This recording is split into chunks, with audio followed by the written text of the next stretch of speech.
Olá, olá, musiquinha tocando, 1h mais 15 minutos, bancada formada com Eduardo Ericeira, Gisele Marques e Kate Almeida. Estamos começando o Jornal da Difusora em sua primeira edição. Vamos juntos, hoje é terça-feira, confere aqui os destaques de hoje. Depois de nova vistoria, FERJ José Humberto continua sem condições de navegabilidade. O assunto foi tratado hoje, entrou em pauta na Assembleia Legislativa. Também a gente fala sobre a crise dos ferryboats. Órgãos públicos na capital voltam a cobrar o uso obrigatório de máscaras depois de aumento no número de casos de Covid-19. E a ex-governadora Rosiana Sarney deu positivo para a Covid também. Cancelada a primeira etapa do concurso da Assembleia Legislativa do Estado. Senador Everton confirma data e local da convenção partidária do Maranhão Mais Feliz. CPI dos transportes termina sem indiciamentos. Tudo isso agora no Jornal da Difusora.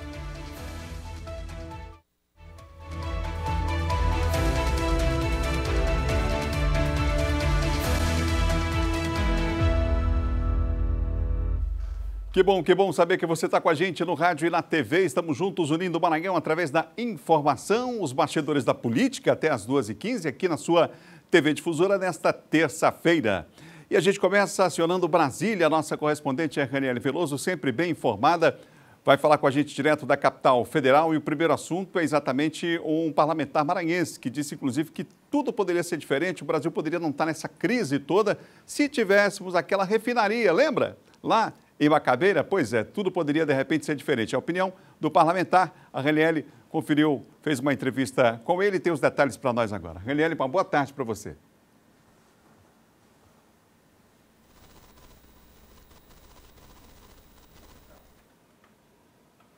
Bom, a gente está com um probleminha no áudio da Raniele, lá daqui a pouquinho ela vai voltar ao vivo direto de Brasília falando sobre esse assunto. 1h mais 17 minutos. Manda tua mensagem para nós, 98991968622 é o WhatsApp para você participar, para você mandar a sua mensagem, para você dizer qual bairro que você está em São Luís, qual a cidade que você acompanha o nosso programa no interior do estado, tá bom? Manda para a gente então a sua mensagem aqui no nosso WhatsApp. A gente está esperando então a sua participação, tá bom?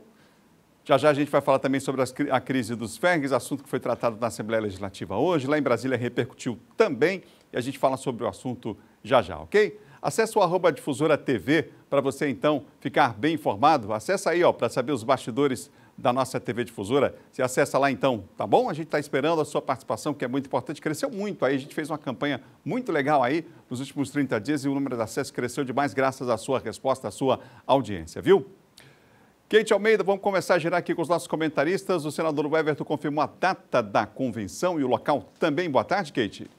Boa tarde, Adalberto. Boa tarde, Israel. Boa tarde, Eduardo Ericeira. Nosso boa tarde especial, você que acompanha a gente aí pela TV, também pelo rádio. Dizer que eu já estava com saudade, viu? Quase uma cidadã caxiense, eu diria, né? Pelo tempo Aliás, que passou lá e pelo trabalho que fez. Para a cidade de Caxias, para a população, é muito afetuosa. Pois é, ontem ele, pelas redes sociais, né, gravou um vídeo já falando da expectativa, fazendo ali uma espécie de visita técnica, né, ao estádio Nilzinho Santos, local que já foi definido para esta grande convenção. E, sem dúvida, deve ser realmente, né, vai acontecer ali um mega evento que deve marcar, portanto, essa primeira convenção aqui no Maranhão. Olha só.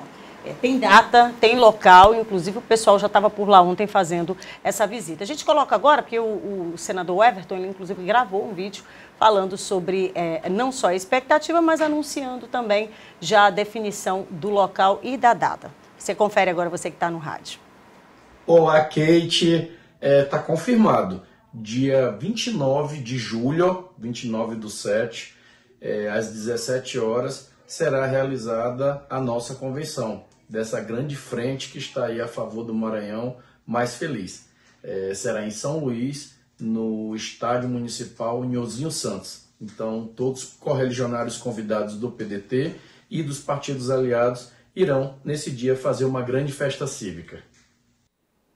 É isso, né? Então, pelo local escolhido, claro que a expectativa realmente é que todo o estado, né, um grande volume de pessoas estejam reunidos, aí, como ele próprio disse, né, membros do PDT e também participantes aí. Um detalhe, viu, Adalberto, Israel e Ericeira, é que o senador está bem vermelho, né?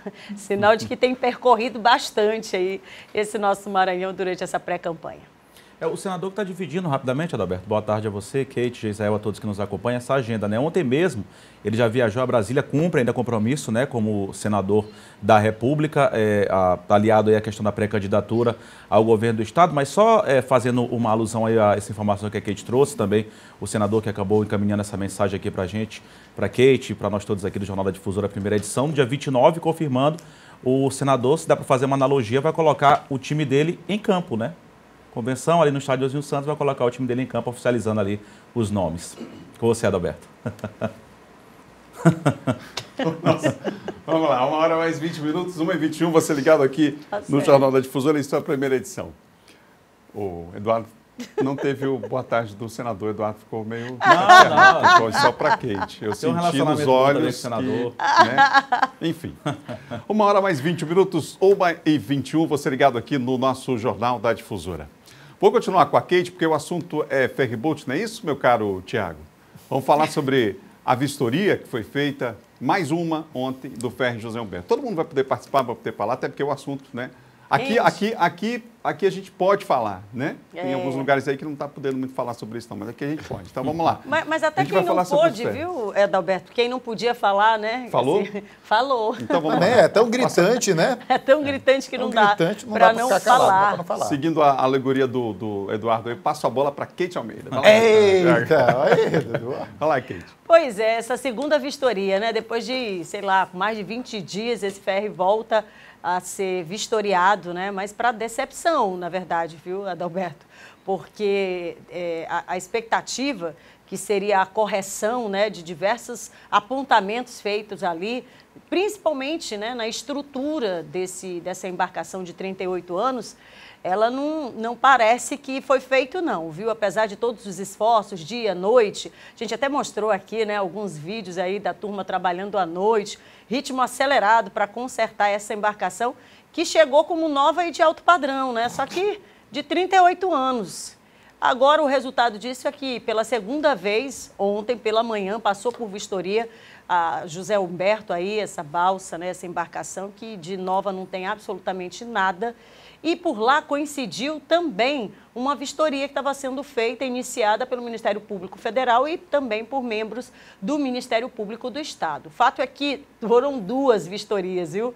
E, pelo visto, a cara de quem estava por lá era de muita preocupação. Porque, como disse a própria promotora Lítia Cavalcante, a preocupação, né, é com a segurança. São 450 pessoas, porque essa barca, essa balsa, ela tem capacidade para 450 pessoas. Imagina todo esse montante de pessoas em cima de uma balsa que foi apontada, viu? Está lá no inquérito, né? E que é público. Apontado lá, pelo menos 3 deficiências. A viga de sustentação, o casco e o motor. Então, pensa aí, gente. Então, não precisa ser, né, nenhum especialista naval para entender que tem, sim, comprometimento e comprometimento sério. Precisa resolver e até agora isso não foi resolvido. O fato é que durante todo o dia de ontem, esses representantes aí estiveram reunidos, primeiro fazendo a vistoria, segundo, num outro momento, no período da tarde, fizeram uma reunião e lá, internamente, apesar, né, da Marinha não ter se manifestado e dito que só vai se manifestar sobre a capacidade e possibilidade desse ferry ser colocado para efetivamente trabalhar, disseram, inclusive, que só vai acontecer isso depois da emissão do laudo. Mas as pessoas que estavam lá disseram, né, fontes disseram que ele já foi condenado por uma segunda vez, ou seja, os problemas que eram para terem sido resolvidos, infelizmente, não foram sanados. Com isso, vai continuar com essa imagem que a gente está vendo aí, parado. E aí, que preocupa exatamente a condição dos outros 3 ferries que estão sendo colocados de manhã, de tarde, de noite, de madrugada para rodar, que são os 3 lá da Internacional Marítima, de quebrar também, né? Porque não tem tempo determinado para que essa embarcação, repito, nova e de alto padrão, de 38 anos de existência, ser colocado para atuar no serviço, né, aquaviário no Maranhão. Enquanto isso, a população vai ter que ter mais paciência ainda para suportar sol, chuva, do lado de fora do terminal da Ponta da Espera, porque não tem viagem, né? As viagens estão sendo feitas de forma esporádica e quando der. Então tá aí, esse é o último desdobramento que a gente tem desse assunto aí relacionado à vistoria no José Humberto. Nós gostaríamos de ter imagens dessa vistoria ontem, mas a própria Marinha informou que não teria acesso à imprensa, nós não conseguiríamos fazer essas imagens dessa vistoria de ontem, por isso que você viu as fotos que aí estão. Nós tentamos mas, Adalberto, hoje, se você oficialmente... me permite, essas imagens a gente conseguiu da vistoria, essas imagens são da vistoria, porque a gente conseguiu porque realmente não era aberta, mas essas imagens são da vistoria de ontem. Ok, a gente tentou fazer imagens, vídeos, para ser mais preciso, né? Vídeos sobre o assunto, não conseguimos essas imagens, como a Kate pontuou. Tentamos ouvir o Ministério Público Estadual sobre o assunto. Durante o dia de hoje, pela manhã, colocamos à disposição toda a nossa equipe para que fosse, ou então, enviado para nós um vídeo sobre essa vistoria. O Ministério Público Estadual não se manifestou sobre o assunto. O Ministério Público Federal, oficialmente pedimos para que os procuradores se manifestassem, aqueles que participaram ontem da vistoria. O Ministério Público Federal nos informou que não vai dar nenhuma informação, nem mesmo aquelas que foram prestadas ontem lá, durante a vistoria, mas não vai falar sobre o assunto enquanto não receber os laudos dos peritos. Então, assim, a gente vai continuar insistindo, tentando, porque é um assunto de interesse público, né? As pessoas precisam saber, de fato, o que está acontecendo. E eu não sei porque que esconde tanto, né? Eu não sei porque que esconde tanto. Pois afinal de contas, a embarcação vai levar 450 pessoas. E se já tivesse sido liberado, né? Esse gancho que eu ia pegar para passar a palavra aqui para o Geisel, não tá, a gente está faltando isso, não está, Geisel? Você não está sentindo isso, que falta essa preocupação de dar satisfação à população, transparência mesmo está faltando? Vamos lá. Boa tarde a todos aqui no estúdio, boa tarde, pessoal de casa. Um dos princípios que regem a administração pública é a publicidade. Então, me espanta muito quando um órgão da estatura do Ministério Público Federal, e cito o Ministério Público Federal porque o Ministério Público Estadual já não me espanto mais. Já não me espanto mais. A gente tem acompanhado nos últimos dias, inclusive, declarações estapafúrdias do chefe do Ministério Público Estadual, que, em entrevista a um dos nossos repórteres aqui na emissora, disse que até agora não vê nenhum problema. Deve estar olhando para outro lugar, Eduardo Nicolau, chefe do Ministério Público do Estado. Inclusive, até se levantou na Assembleia Legislativa a suspeita de que haveria um cala-boca à promotora do consumidor, Lítia Cavalcante, que vinha se manifestando de forma muito dura e, de repente, se calou, como se por ordem de alguém, como se tivesse sido obrigada a não falar mais nada. Então, é um desrespeito, inclusive, com esse princípio da publicidade que rege a administração pública. Me espanta também que a Marinha opte por esse comportamento e a gente fica, inclusive, sem poder dar informações mais detalhadas para além daquilo que a gente, enquanto imprensa, consegue apurar com fontes, com documentação. Está faltando publicidade, está faltando transparência e, quiçá, vergonha na cara. Eduardo Ericeira, boa tarde. Mais uma vez, boa tarde, Adalberto. Geisel, Kate, todo mundo que está acompanhando a gente. A gente já tinha mencionado isso aqui na semana passada, ontem também. A Kate voltando hoje, com o Geisel aqui também debatendo sobre esse assunto.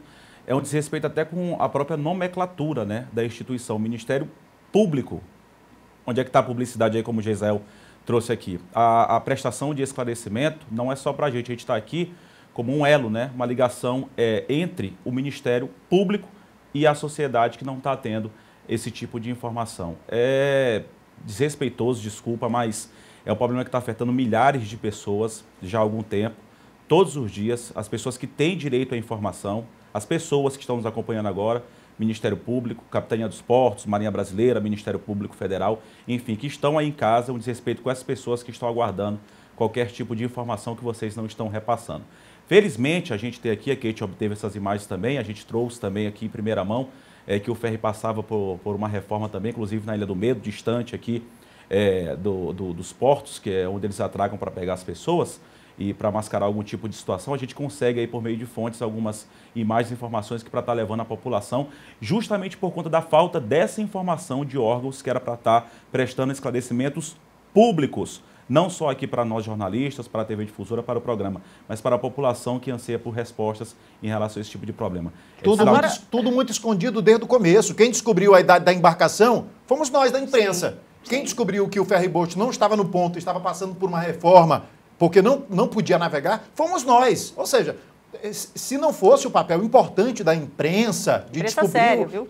De descobrir... Muito bem lembrado. De descobrir o que está encoberto. Porque tem também alguns aí que estão fazendo o papel de tentar encobrir as coisas. Ou de distorcer. Eu acho que esse não é o papel correto de ser feito. Não, e o detalhe que a gente chama a atenção também é que durante toda essa crise, sequer, em um momento sequer, a população maranhense recebeu um pedido de desculpas, por exemplo. Porque a população merece um pedido de desculpa. Eu estava ouvindo o Eduardo falou e pediu desculpa. Não é a comunicação, não é a imprensa que precisa pedir desculpa, muito pelo contrário.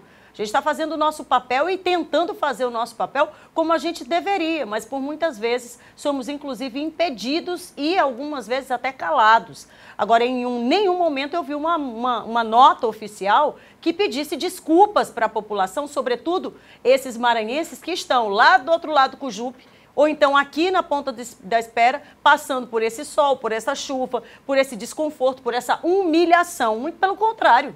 Por tantas vezes eu tive que ler notas aqui falando que a culpa praticamente é da população que vai para lá buscar o serviço que não tem. Olha que absurdo. E em nenhum momento se expediu uma nota ou se preocupou, né? A comunicação oficial do Estado se preocupou em pedir desculpas para esse maranhense que passa por essa humilhação, que já faz tempo, viu? Acho que já passou da hora de poder fazer esse pedido aí de desculpas, principalmente pela falta, né? Pela falta dessa informação oficial e que prejudica todos os dias esse trabalhador ou esse maranhense que precisa estar indo e vindo da Baixada para cá ou vice-versa.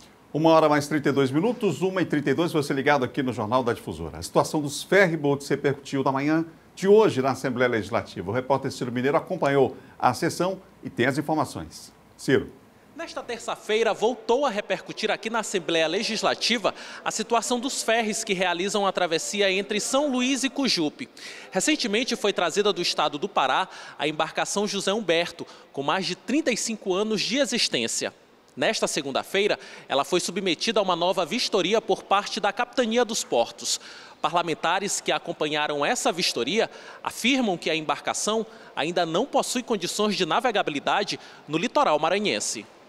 E o relatório preliminar é que não tem condições de trafegar, há necessidade de fazer todas as adaptações, todas as adequações necessárias, e vamos ter uma terceira vistoria, será uma vistoria com carga de 50%, depois com carga de 70% e depois com carga de 100%, fazendo o trajeto da ponta da espera até o Cujupe. Somente após essa vistoria de carga, com 50% de veículos, pessoas, é que nós teremos a liberação por parte da Capitania dos Portos. Está provado várias vezes que não tem capacidade de dar resposta, de atravessar o Boqueirão, até porque a estrutura dela não condiz com a necessidade do qual vai ser feita a trafegabilidade da população. O que eu vejo, responsabilidade da Marinha, sim, do Ministério Público Estadual já fez a denúncia, nós aqui na casa já demos luz a esse tipo de coisa, a população fica às vezes indefesa, foi preciso que todos nós deputados, inclusive eu, fosse à tribuna de forma veemente para apostar nessa situação de que há solução para isso, mas o certo é que quem fez essa irresponsabilidade por parte do governo deveria ser punido.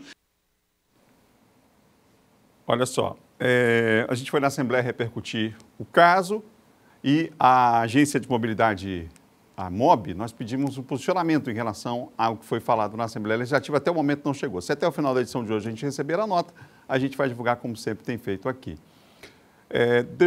Eu passo a palavra para o Geisael, eu vou só, como um assunto repercutiu lá em Brasília também, o deputado Kleber Verde deu uma entrevista ainda há pouco à repórter Raniele Veloso, a gente teve um probleminha hoje com o áudio da Raniele, mas a gente tem aqui a entrevista que o Kleber Verde deu a ela, preocupado também com essa situação dos ferries, vamos ouvir.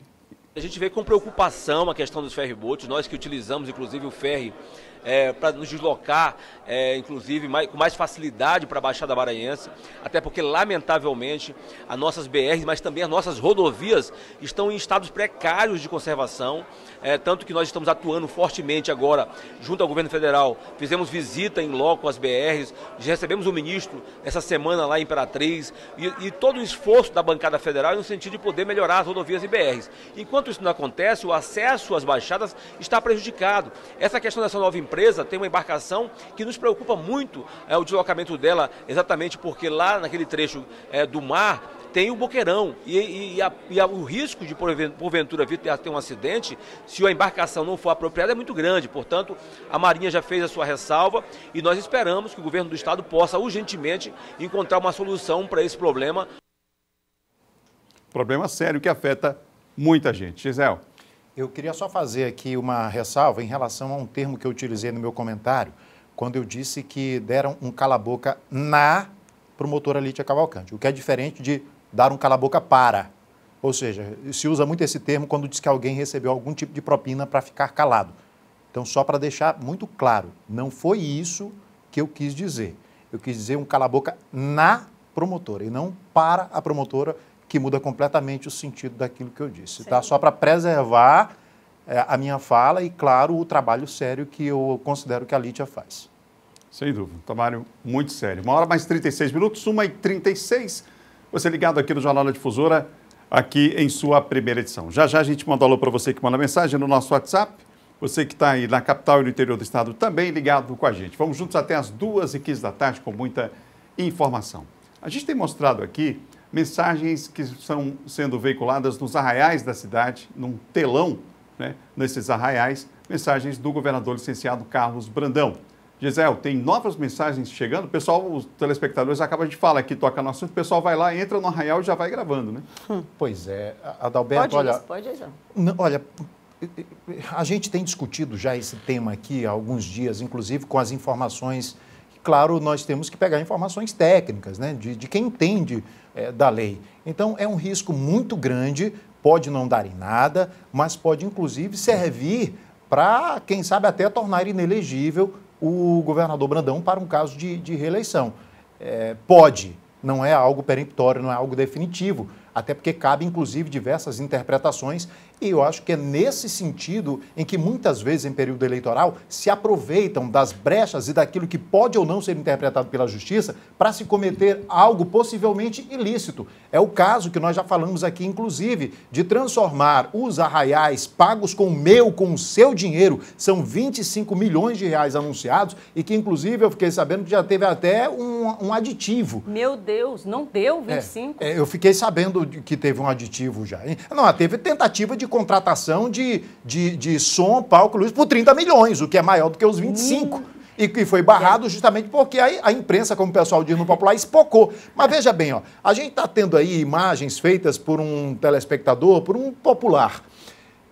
Antes, inclusive, de iniciar a programação, já tem a imagem do governador Brandão licenciado sendo exibida no telão. E a gente já mostrou outras imagens aqui de durante as apresentações a imagem dele permanece no telão.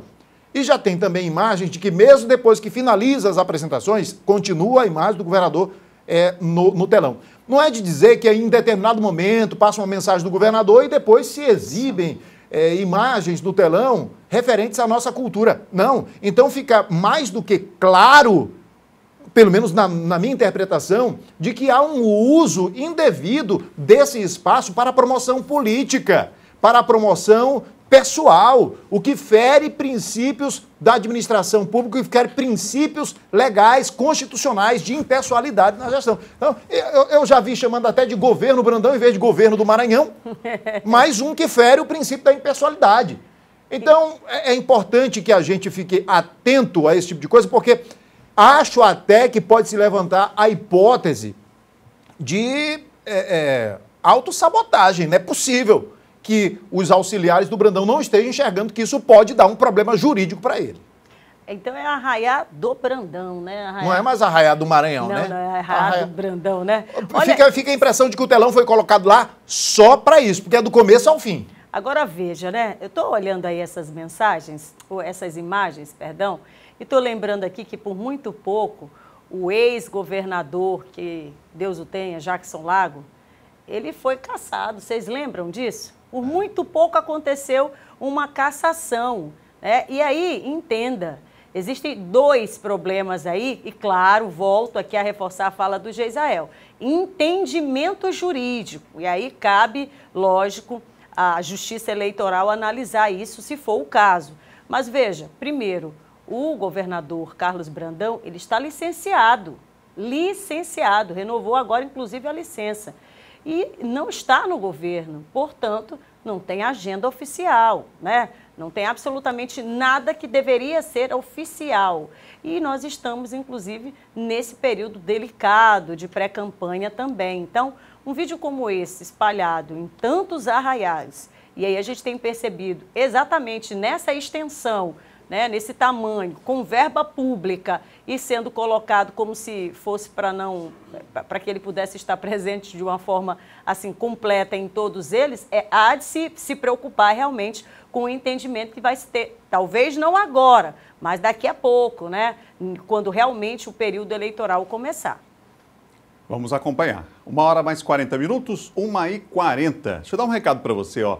Fiat em São Luís é Fiat Revemar, hein? Uma concessionária completa com atendimento personalizado e excelência na prestação de serviços. A nossa oficina possui profissionais qualificados pela Fiat, com peças e acessórios originais e de altíssima qualidade. Agende um test drive e conheça toda a tecnologia, conforto e segurança que os nossos carros oferecem, além das entradas facilitadas e parcelas reduzidas. Tudo isso para você não perder a chance de ter um Fiat para chamar de seu. Acesse fiatrevemar.com.br ou ligue 3042-272. Fiat Revemar, venha nos visitar e vire a chave dos seus sonhos. Unidade Centro, Avenida Kennedy 147 na Jordão e Unidade Holandeses, na Avenida dos Holandeses 22, no bairro Calhau.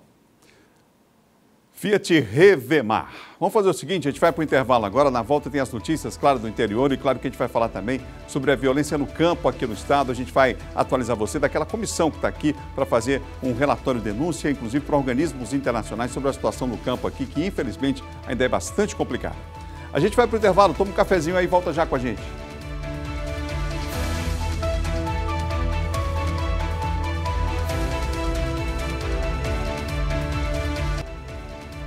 Já voltamos, 1h45 minutos, com o áudio do celular de Gisael vazando aqui no estúdio. Foi quente? Oh, levou a culpa. Onde tem criança... Já viram aquela história de onde tem criança e tem cachorro... Se que tem o dedo sujo, né? Adulto não leva a fama. 1h45 minutos, você ligado aqui no Jornal Difusora. Os três estão aqui. O trio, Eduardo Ericeira, Gisael Marques e Kate Almeida, nessa tarde de terça-feira, nesse friozinho danado que está fazendo em São Luís, né, gente? Misericórdia. 1h45 minutos, vamos juntos aqui com as principais notícias dos bastidores da política até as 2h15 da tarde, tá bom?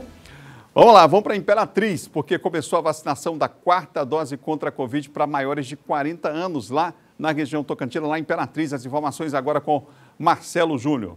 Olá, Marcelo. Olá, Adalberto. Boa tarde para você, boa tarde para quem assiste o Jornal da Difusora, também para quem nos acompanha no rádio. Isso mesmo, hoje começou a vacinação para a 4ª dose contra o coronavírus para pessoas a partir de 40 anos. Aqui no município, são 32 unidades básicas de saúde que estão disponibilizando os imunizantes à população. As unidades funcionam em horário estendido, das 8 da manhã até as 8 da noite. Nós conversamos, inclusive, com a Sormani Branco, que é a coordenadora da Vigilância em Saúde e a responsável pela logística da vacinação da população, e ela falou, então, da abertura desse calendário vacinal. Agora a faixa etária de 40 anos ou mais para a 2ª dose de reforço ou 4ª dose, né? E é importante, eu quero fazer aqui um apelo à população que procure nossas unidades básicas, nossos pontos de vacinação para vacinar, que é o melhor remédio, eu costumo dizer isso, e continuar com a promoção e prevenção, né? Continuar com a prevenção, lavar as mãos com água e sabão, uso de máscara. Eu, como da saúde orienta, a gente sabe que o decreto flexibilizou, né, o uso de máscara, mas é importante ainda em lugares fechados. Eu oriento como profissional da saúde e é isso, e vamos vacinar.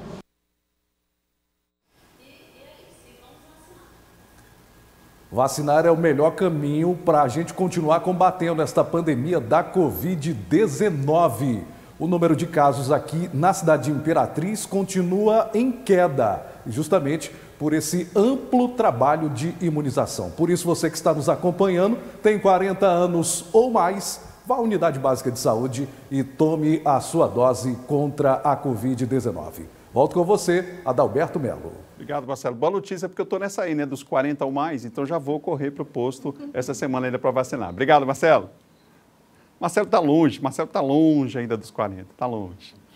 1h mais 48 minutos, 1h48, olha, mas a gente falando sério, gente, a situação está... Os casos estão aumentando, né? Inclusive agora aquelas normas de uso de máscara estão voltando, inclusive em repartições públicas, não é isso, Eduardo Ericeira? Pois é, Adalberto. A Secretaria Municipal, né, de Habitação e Urbanismo, inclusive, emitiu uma nota aí confirmando que vai voltar a cobrar aí o uso obrigatório de máscara. Claro, a questão da vacinação avançou bastante desde o ano passado. Isso tem prevenido de fato aí, salvado vidas, mesmo que algumas pessoas até hoje discordem em relação a isso, mas a gente sabe que a vacinação tem aí prevenido mortes, tem salvado vidas de muitas pessoas. Está aí o print para quem está acompanhando a gente na TV, a Secretaria Municipal de Urbanismo e Habitação informa, né, que volta com o uso obrigatório de máscara. Se puder colocar aí, é isso, o pessoal que está acompanhando na TV, o uso obrigatório de máscaras para acesso e permanência na sede do órgão, no caso só na sede lá da SEMU, assim como... pode colocar nesse telão aqui, Thiago, por favor, porque minha vista está boa, mas também não está tanto assim. Obrigado. Assim como nos prédios da Blitz Urbana, isso, centro de atendimento da habitação. Então não é só na SEMU, é na Blitz Urbana e também no centro de atendimento da habitação. A gente volta aqui a falar o que a gente já tinha falado antes, que também o Tribunal de Justiça, que é outra sede importante, prédio também bastante frequentado aí por várias pessoas, já havia tomado essa decisão de cobrar aí o retorno das máscaras. E, Adalberto, a gente tem informação de bastidor e até de pessoas que têm procurado também muito as unidades de saúde com síndromes gripais e tem testado, inclusive, e confirmado aí esse aumento no número de casos de Covid, lamentável. Então, a gente chama a atenção, está no período de São João, a gente respeita, claro, a volta da cultura, geração de emprego, tudo, mas tem que tomar muito cuidado, ainda está na pandemia, a vacinação avançando aí, agora 40 anos ou mais, como o Marcelo trouxe lá do município de Imperatriz. Então, é importante vacinar e ter um pouco de cautela nesse momento, com o crescimento do número de casos também. Kate Almeida, a ex-governadora Rosiana Sarney positivou? Pois é, testou positivo, né? Colocou lá nas redes sociais que ela amanheceu febril, né? Indisposta, e aí fez o teste e detectou, portanto, que ela está com Covid-19. Disse agora que vai seguir os protocolos, está em repouso, espera se recuperar rapidamente para poder retornar, né? Obrigado. Uma hora mais 50 minutos. Só fazer uma observação. Não é uma coincidência o número de casos de Covid aumentando com o fato de a gente ter tido uma liberação nos últimos meses, inclusive com essa movimentação do São João. Agora, é importante pontuar que os casos eles estão se apresentando, especialmente de maneira mais leve, justamente por causa da vacinação. Então, vá brincar o São João, beleza, mas vá de máscara e procure tomar o máximo de cuidados possíveis. E deixa eu fazer uma referência rapidamente aqui para a Secretaria de Estado de Saúde, porque a gente recebeu diversas denúncias dando conta aí dessa marcação para testagem. Os testes estão sendo feitos nas UPAs, mas para quem está internado.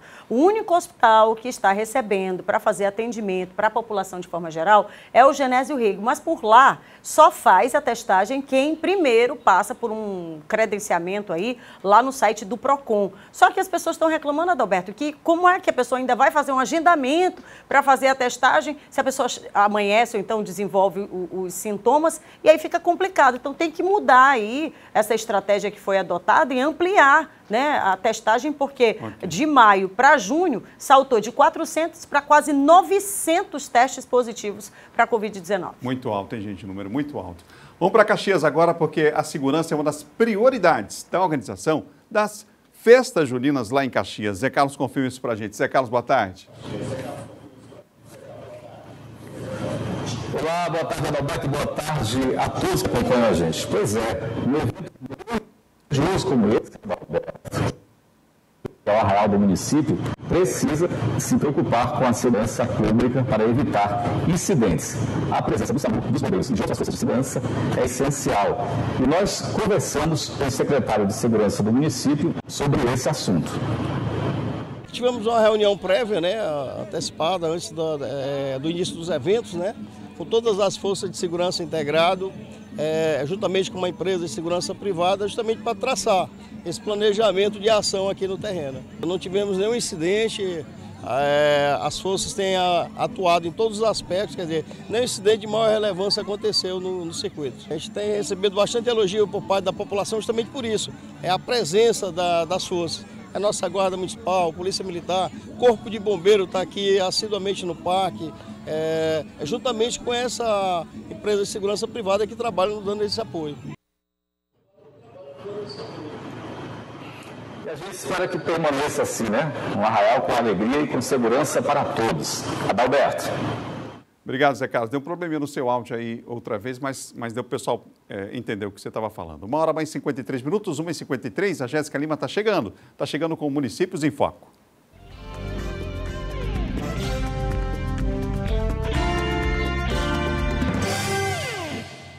Olá, boa tarde. Foi realizada em Tuntum mais uma ação da CEMED nas escolas, que dessa vez contou com a presença do prefeito Fernando Pessoa e do deputado Aloísio Mendes.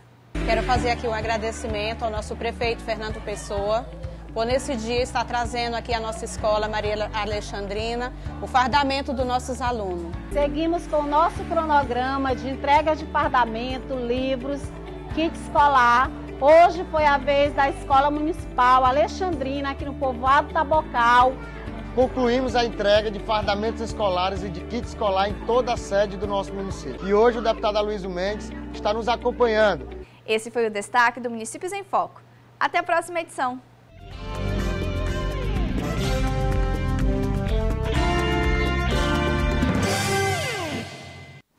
Uma hora mais 54 minutos. Entidades que articulam em âmbito nacional a 6ª Semana Social Brasileira realizam até sexta-feira o mutirão pela vida dos povos maranhenses e o enfrentamento à violência no campo. Desde ontem a gente veio falando sobre o assunto. Hoje a missão está em Cedro e Arari, uma das áreas de maior conflito aqui no estado. O repórter Ciro Mineiro tem mais detalhes, mais informações para nós dessa agenda da comissão.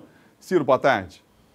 Boa tarde, Adalberto, a você, a todos aí no estúdio e também quem acompanha o Jornal da Difusora na sua primeira edição. É isso mesmo, viu, Adalberto? Como você bem disse, esse tema a gente já abordou ontem e hoje a gente reforça, exatamente diante da necessidade de se falar sobre esse assunto. A ação tem por objetivo montar um relatório denúncia das violações de direitos humanos e do não acesso à terra pela população de alguns territórios maranhenses, principalmente nos municípios de Arari, Caxias, Brejo e também aqui na capital maranhense. O material será utilizado para a realização de denúncias para organismos nacionais e internacionais. E olha só, Adalberto, Dom José Valdeci Santos Mendes, que é bispo no município de Brejo, interior do Maranhão, e presidente da comissão sociotransformadora da CNBB, recorda que a Missão Maranhão busca aprofundar o tema Mutirão pela Vida por terra, por teto e também pelo trabalho. E é isso que nós vamos conferir na fala dele. Nós estamos, durante esses dias, também visitando os municípios de Brejo, o município de São João do Soter, e o município também de Arari, com essa perspectiva de ouvir, de escutar as comunidades. E assim, no dia 24, queremos fazer também um grande momento, uma vez que nós visitamos essas comunidades, esses municípios, seria também um momento eu diria, um encontro para partilhar essas experiências e, ao mesmo tempo, ver como continuar lutando por vida e vida com dignidade. Olha só, Adalberto, participam da missão representantes que articulam a 6ª Semana Social Brasileira no Maranhão.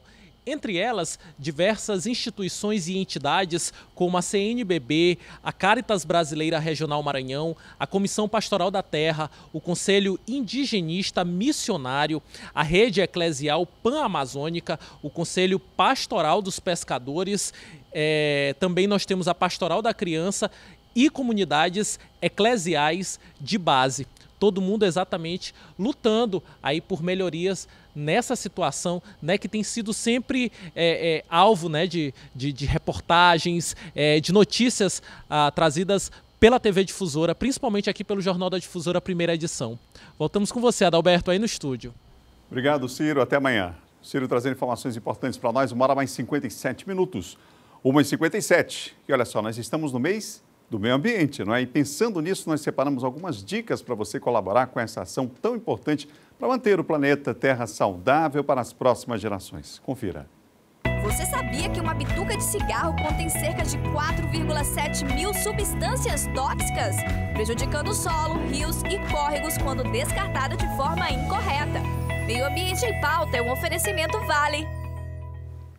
Faltam 2 minutos para as 2 da tarde, a gente vai agora para o intervalo. Na volta, os nossos comentaristas estão aqui mais uma vez para atualizar você e vão falar, entre outros assuntos, da CPI dos transportes. E aí, terminou em pizza mesmo? Como é que foi? Vai saber já depois do intervalo essas e outras notícias em instantes.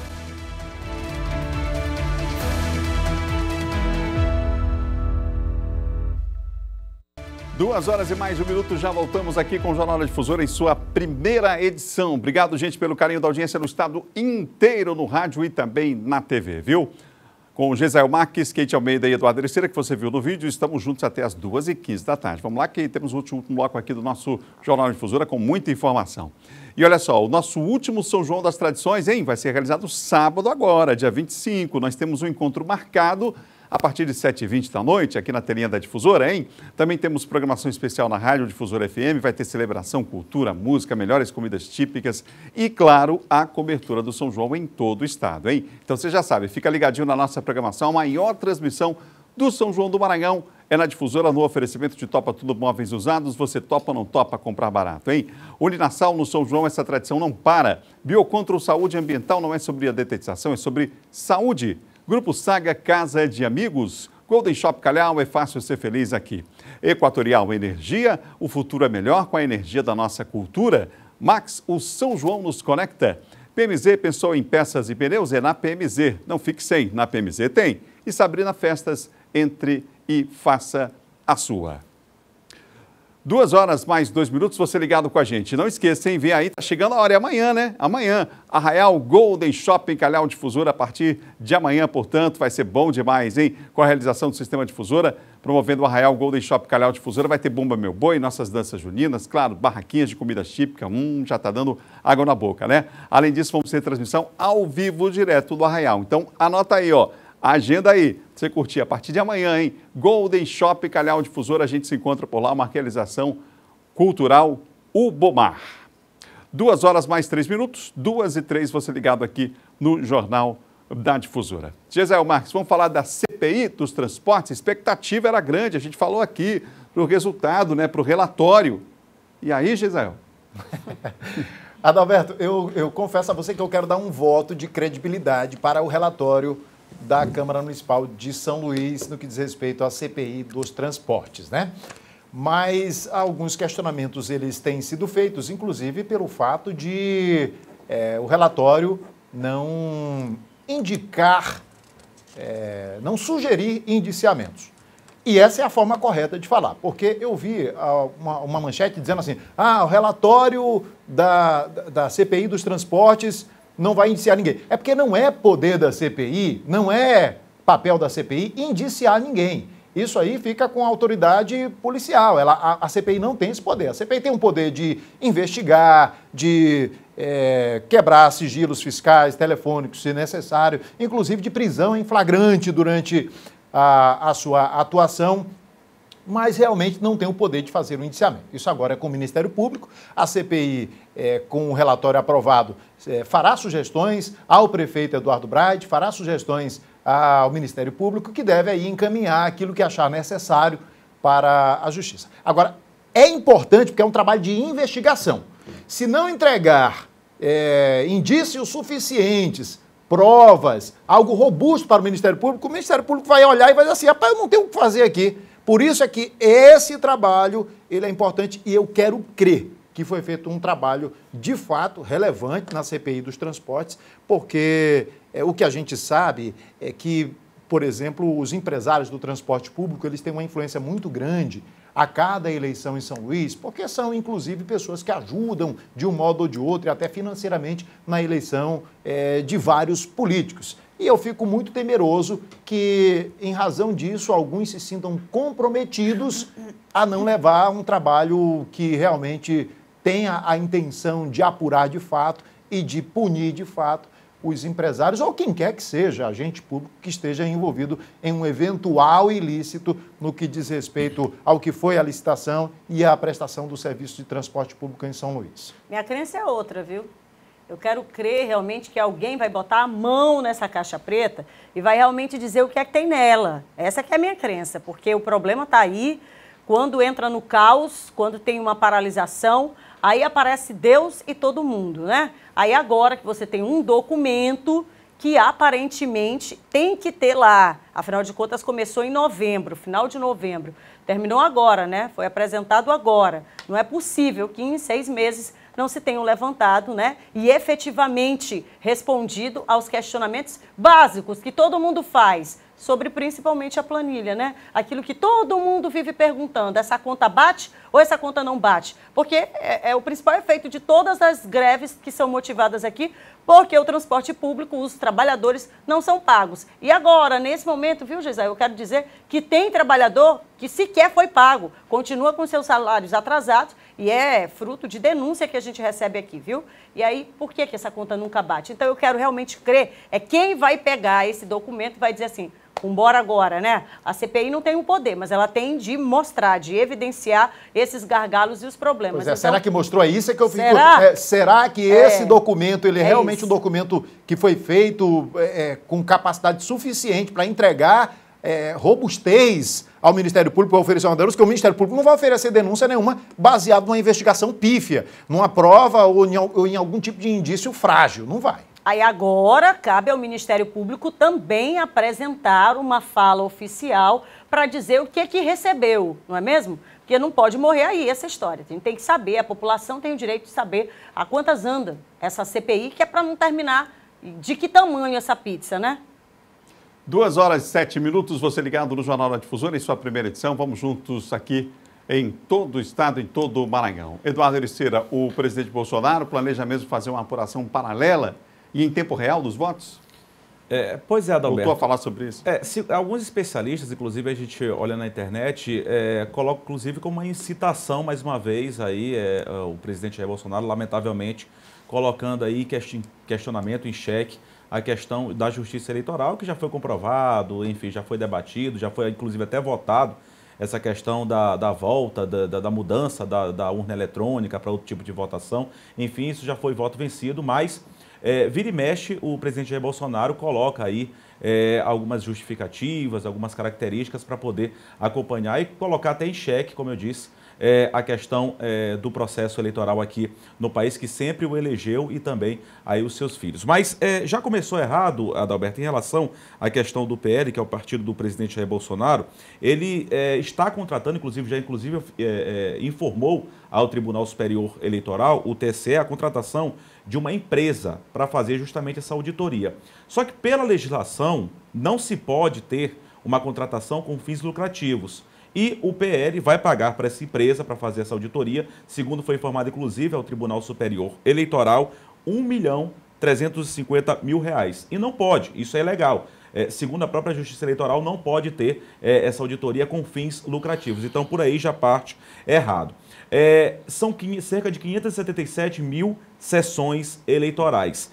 Outra preocupação, alguns especialistas colocam em relação a essa questão dessa auditoria, esse acompanhamento que pode ser feito por essa empresa contratada pelo governo federal, contratada pelo presidente Jair Bolsonaro, é que essas emissões, elas são feitas em tempos reais. A gente sabe que, em tempo real, melhor dizendo, a gente sabe que hoje em dia o resultado da eleição sai minutos depois ou coisa de poucas horas depois em relação ao fim do pleito, ao fim do processo eleitoral. Então, há uma preocupação em relação à perturbação que pode ser causada com o processo de auditoria em termos de informação de forma equivocada, já que só a Justiça Eleitoral tem esse respaldo e faz esse acompanhamento e vai ser divulgado. Fato é que a Justiça Eleitoral já tentou o máximo possível aproximar o governo federal, já inclusive convidou as Forças Armadas, que é pleiteado também aí, pelo governo federal, já inclusive convidou as Forças Armadas para poder participar, deixou as portas abertas para acompanhamento do processo eleitoral, da própria auditoria das urnas, acompanhar uma comissão que foi montada com representantes do governo federal. De fato que a gente percebe que é mais uma medida aí para incitar qualquer tipo de prejuízo ao processo eleitoral, que, volto a dizer, já vem elegendo o próprio presidente Jair Bolsonaro, não só na última eleição, mas em várias eleições e até membros da sua família, no caso, os filhos. Vou falar no presidente Jair Bolsonaro, ele tenta acelerar a aprovação de um nome para Petrobras, e a gente tem uma reportagem. O pedido de demissão era esperado pelo Palácio do Planalto há quase um mês, quando Bolsonaro indicou Caio Paes de Andrade para o lugar de José Mauro Coelho. O nome do atual secretário de Desburocratização do Ministério da Economia ainda está sob análise do Comitê de Pessoas da Petrobras. A lei das estatais impõe regras para os indicados à presidência. Uma delas é ter pelo menos 10 anos de experiência no setor, o que não acontece com Caio Paes. O Planalto quer que o indicado assuma a presidência da estatal até o fim desta semana. Além de Caio Paes, Bolsonaro indicou mais 9 nomes para o conselho da estatal, entre eles do secretário executivo da Casa Civil, Jonatas de Castro.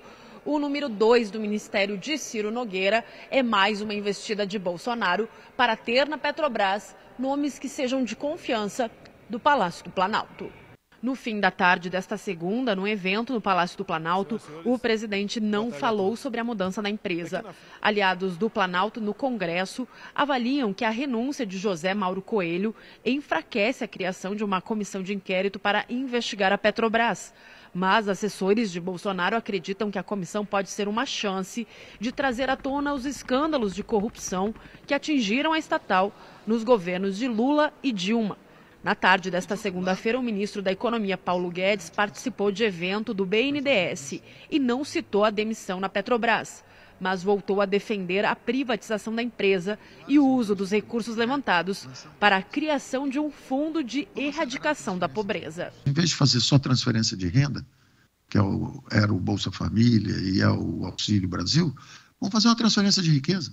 Vamos botar aqui 2 grandes fundos, um com imensa dimensão social, que vai ser o resgate desse S, do BNDES, que vamos investir pesado mesmo no capital humano brasileiro, fazendo essa transformação.